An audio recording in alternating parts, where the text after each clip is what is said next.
I don't want Candy to go anywhere. I just think every year we go through this, Cynthia and Candy are being fired. Cynthia was fired. Now we're going, Candy's in on the joke. I asked her about it. She did it this year. She posted, sorry guys, you're stuck with me, to keep bringing her back for 2 something when that salary could pay for 3 housewives.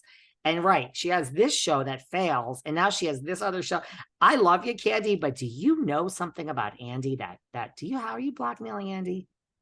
Does Andy have some secret with some like twink in the back office that like we're gonna like, employer-employee relationship? Like, has Andy done something that we don't know about in the past that could bring him down? And does Candy know it? I have to ask.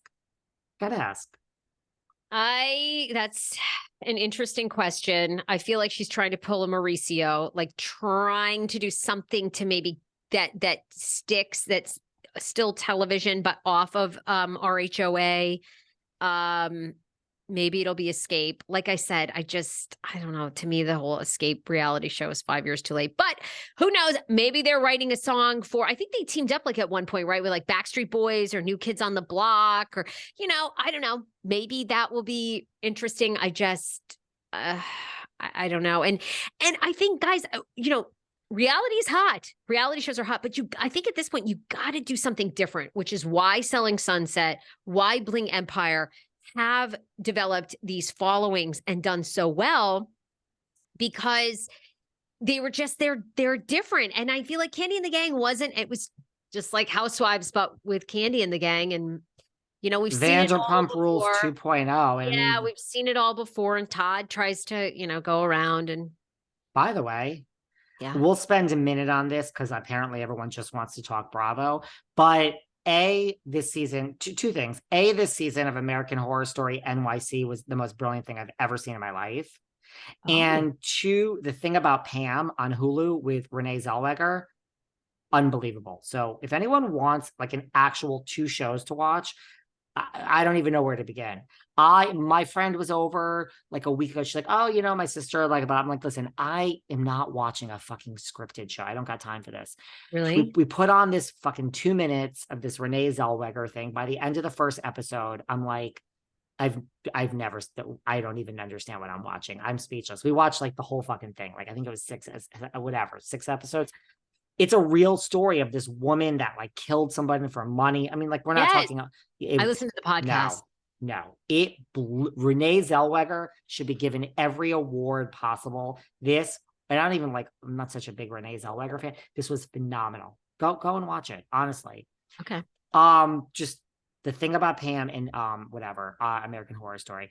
What's going on in the Potomac world for you? Anything keeping you up at night?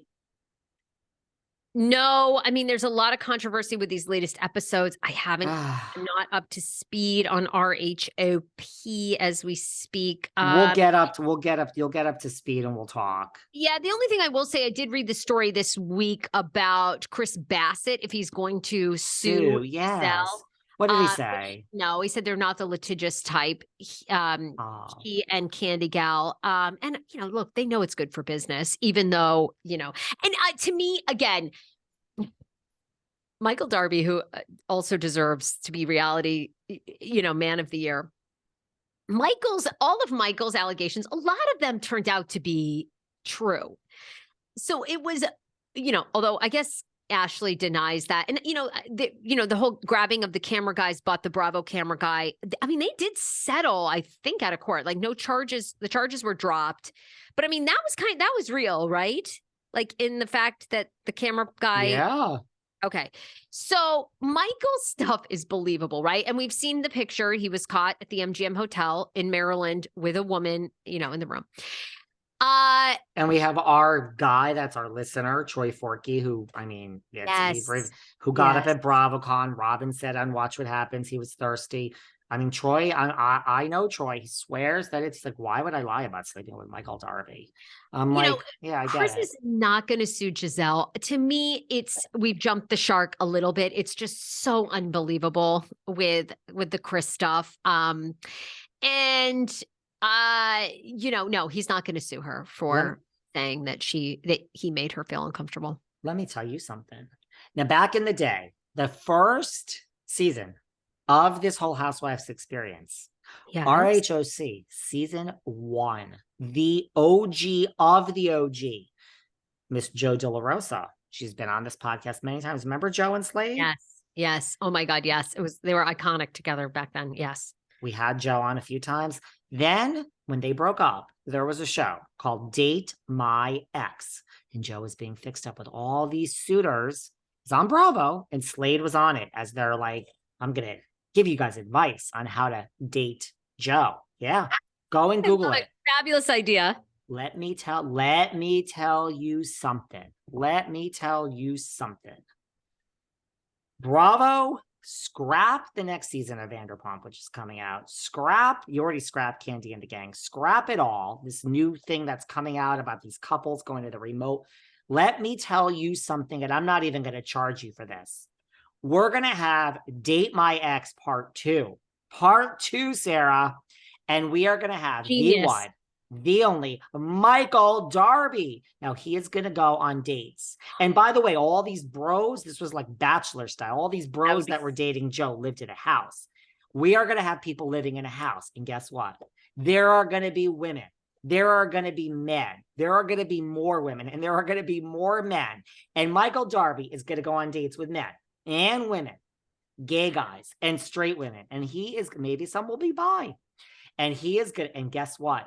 Instead of Slade, we're going to have the one, the only Ashley Darby as the one who comes to the house to offer advice. God. Genius. Is this the number one rated show in history? Hit maker. I can't believe you just shared that idea on the air. It's so good. Actually, Sarah, I think I might have to delete that. I might have to scrap this. Guys, this episode has unfortunately come to an immediate end. We are experiencing technical difficulties. We have to go. I have to call Andy. This is the best idea I've ever had in my life. Ever. Paul, it's genius. We'll have Ashley. Good. And you know what? Ashley could even show up with Luke. Well, I have my new boyfriend. Luke can give advice. It'd be so great. And Michael, and at the end, Michael will choose a lovely woman or man of his choice.